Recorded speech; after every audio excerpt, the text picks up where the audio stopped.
Suppose that you want to add 1/2 plus 1/3. So you go ask 3 of your friends, how do you do this? Your first friend says, oh, well that's easy, you just add 1 and 1 is 2, and 2 plus 3 is 5, and so 1/2 plus 1/3 is 2/5. Your second friend says, oh no, that's not right. You have to give the fractions the same denominator. So 1/2 is the same as 3/6, and 1/3 is the same as 2/6, and then you add. 3 plus 2 is 5, and 6 plus 6 is 12. And your third friend says, I think that's almost right, but doesn't the denominator stay the same? So 1/2 is the same as 3/6, 1/3 is the same as 2/6, then we add up, 3 plus 2 is 5, and the denominator just stays the same. Well, let's check each of these ideas out.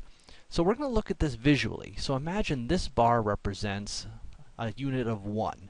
So 1 item. So then 1/2 would be 1/2 of the bar, and 1/3 would be 1/3 of the bar, or the bar divided into 3 pieces, and we have one of those 3 pieces. Now, let's test the claim that 1/2 plus 1/3 is 2/5. So 2/5 would look like this, the bar divided into 5 pieces, and 2 of them selected. Notice what's going to happen if we try adding 1/2 plus 1/3. It's going to be nowhere near 2/5. It's way too much. And so this answer is not right.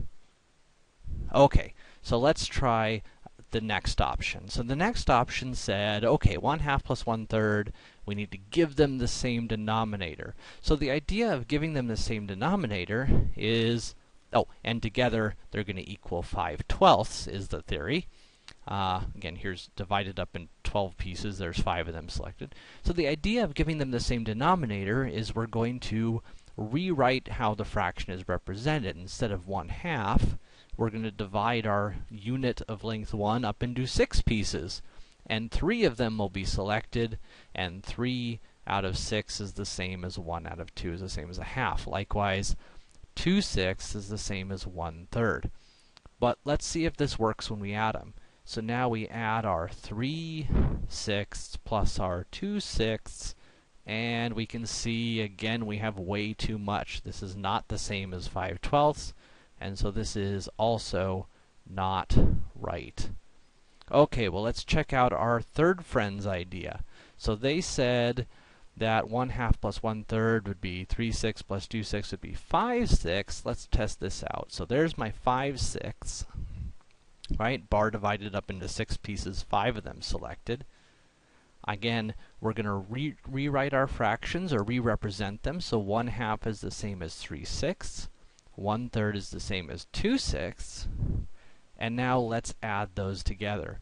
So there's 1/2 here, plus another, that's 3/6 there, plus another 2/6 there, and you can see that that's going to give us 5/6. We got 3/6 here, plus another 2/6 here, add together to give us 5/6. So this is correct. So let's now add 1/2 and 1/3 directly. So first thing we're going to need to do in order to be able to add these is to break these fractions up into equal sized pieces, because right now 1/2 of something and 1/3 of something can't be combined.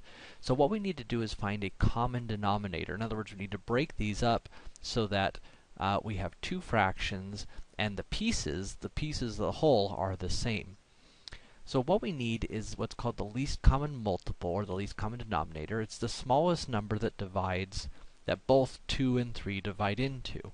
And in this case, that number is 6, because 6 divides evenly by 2, and 6 divides evenly by 3.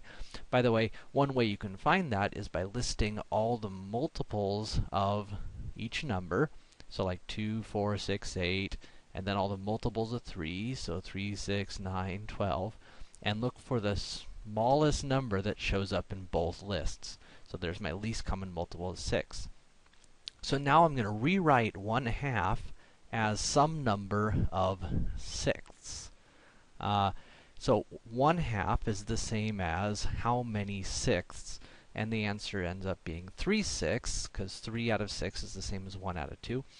We can also do that by saying, what do I multiply 2 by to get 6? I would need to multiply by 3, and so I'm going to multiply the numerator by the same thing. So 1 times 3 is 3, 2 times 3 is 6. So we're going to do the same thing here for the 1/3. We're going to write 1/3 as some number of sixths. In this case, what do I multiply 3 by to get 6? I multiply by 2. So I'm going to multiply the top by the same thing. So 1 times 2 is 2, 3 times 2 is 6, so it's 2/6. Now I can combine these together. If I have 3/6 and I add 2 more sixths, altogether I'm going to have 5/6. Notice we add the numerators and the denominator stays the same.